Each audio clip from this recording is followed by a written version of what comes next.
Welcome. My name is George Kovacs. I'm professor of Greek and Roman studies, and I have been asked to talk to you a little bit about Greek drama and social release. One way to think of this topic might be to ask two basic questions.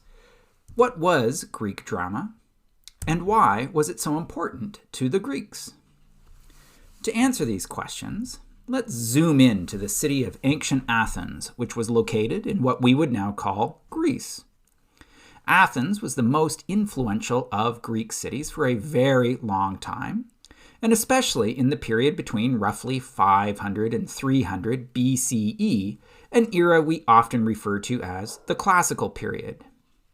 You may recognize pictures of Athens, especially of its famous Acropolis, covered in impressively large temples and statues. This 19th century painting by Leo von Klenz seeks to capture the idealized grandeur of this age. Now, if you want a more modern take on ancient Athens, you could do a lot worse than take a tour in Assassin's Creed Odyssey, which was released in 2018. The game provides a marvelous reconstruction of classical Athens, and I'll provide some YouTube links to their promotional video so you can take the tour as well. You can even visit the local theater. And here is what this theater looks like today. The Theater of Dionysus. Every year, the Athenians gathered in this large, open-air space and celebrated a festival called the Dionysia. And it became such an important event that they even called it the Great Dionysia, or the City Dionysia, to distinguish it from similar festivals in smaller towns and villages. Now, when I say the City Dionysia and the Theater of Dionysus, you are probably guessing that this whole thing is important to the god Dionysus. And good job you are absolutely correct. All drama of this period is performed in honor of Dionysus. He is a fertility god in charge of vegetation and vines, and especially their most important product, wine. Add to that all the things that come out of drinking wine, festivity and parties, of course, but also frenzy and madness and a state of ecstasy. He's a god who blurs the boundaries between civilized and wild, between order and chaos, and even between female and male. This makes him the perfect overseer of drama and theater, where the identities of actors are constantly being transformed through the masks and the costumes that they wear. Now, all kinds of performance could happen in the Theater of Dionysus, from large choral performances to randy shows called satyr plays. But we know the most about two in particular. Comedy was incredibly popular in the 5th century BCE. It was a kind of anything goes sort of performance, an absolute mishmash of pointed political humor and complicated literary references, right alongside much cruder forms of slapstick, fart jokes, and lots of sexual content. The actors wore bodysuits to appear naked and to get into all sorts of compromising situations.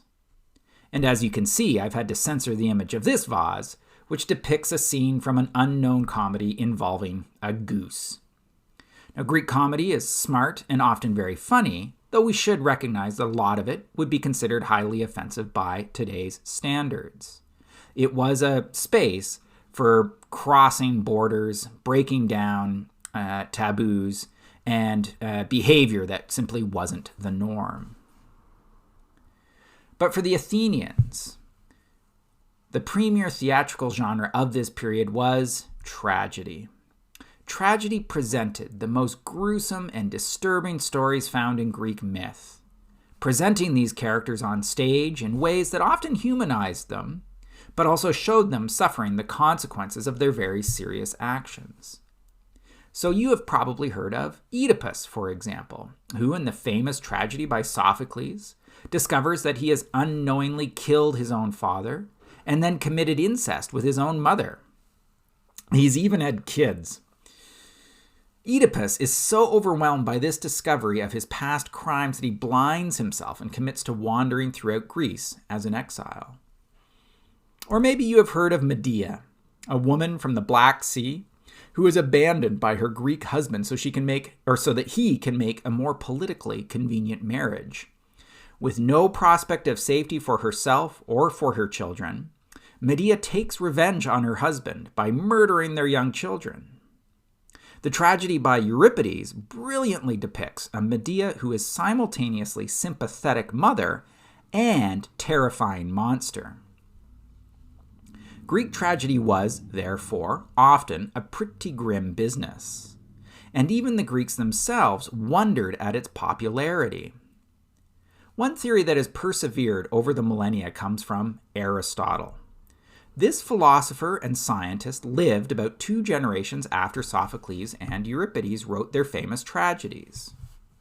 He wrote an essay called the Poetics, and in it, Aristotle planned to explore the workings and popularity of tragedy and comedy, but only the portion on tragedy survives. Not only that, the work comes down to us as a series of lecture notes, so it is often difficult to understand. In the Poetics, Aristotle claims that tragedy, through pity and fear, accomplishes the catharsis of similar emotions. And you might ask then, what exactly is catharsis? That's a very good question, but it's a very tough question. We do not know precisely. The ancient Greeks did not produce dictionaries, and so we deduce the meanings of words from their usage in our ancient texts.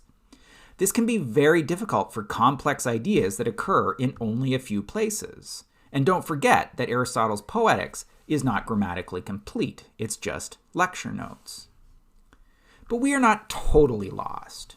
Study of other works gives us some options for the meaning of this word. One is that catharsis is a clarification or explanation. Perhaps by experiencing the emotions of tragedy, we are meant to better understand them.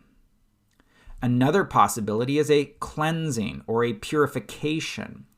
We might experience emotions that bring negativity, but by going to see a Greek tragedy, we somehow make these feelings more wholesome or more real for us.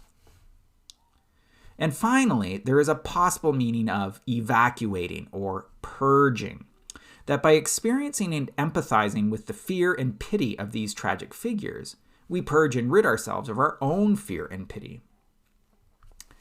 Aristotle uses this word catharsis in another one of his texts, this time on politics. He's still not perfectly clear, but he definitely rules out that first possibility of explanation. Catharsis is not a process of learning, he says. In yet another text, and Aristotle wrote a lot, this time on rhetoric, Aristotle talks about emotions. He suggests that they are important to making good decisions, so he probably won't want to purge them, just refine them. So this is what I think Aristotle means with the term catharsis, the cleansing, the purification. But you will still find academics who adhere to one of these other meanings. So let's recap. Both tragedy and comedy deal in taboos and transgressions, characters doing things that we should not do. They are performed in honor of a god who oversees festivity, frenzy, and ecstasy, a displacement of the self and a surrendering of personal identity. Now, from these observations, we can draw some interesting conclusions. Certainly for the Greeks, going to the theater could be understood as worship of one of their most important gods, Dionysus. You do not neglect the god who is there with a glass of wine at the end of a long day of work.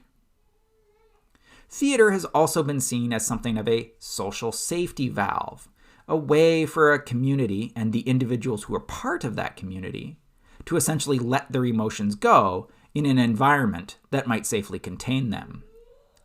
And that means that theater is also a safe space to explore important social boundaries, to experience the consequences of breaking a terrible taboo, but at a critical distance that does no harm to the spectator.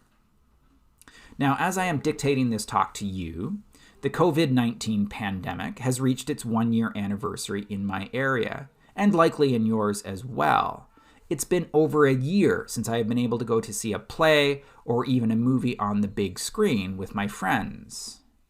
And so think about what the denial of these shared experiences has cost us, what they mean to us, and how eager we are for the pandemic to end so that we can go out again with our friends, with other people, whether our intent is to laugh or cry, to pity or fear.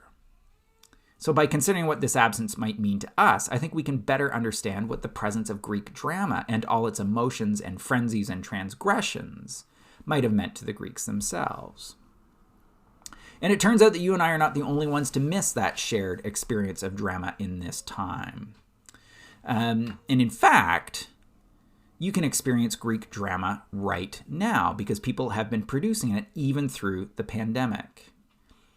At the onset of the pandemic, one group, Out of Chaos Theater, teamed up with the Center for Hellenic Studies and the Cosmos Society and started producing regular online readings of Greek tragedy, and a few comedies too, featuring actors and scholars all over the world, some of them even from Canada. And the whole archive is available for viewing. Another important movement that I'm very excited about is the Theater of War Project, which uses virtual readings of Greek tragedy to explore timely and important issues, such as the impact of the pandemic on frontline workers or troubled race relations in North America. These are important projects, and they help us understand, again, the power of Greek tragedy and comedy in our society, just as much as it helps us think about how it functioned in ancient societies. So I hope you might find the time to watch some of these videos and reflect upon the kinds of social release that theater brings, both for the Greeks and for us. So thank you very much for watching.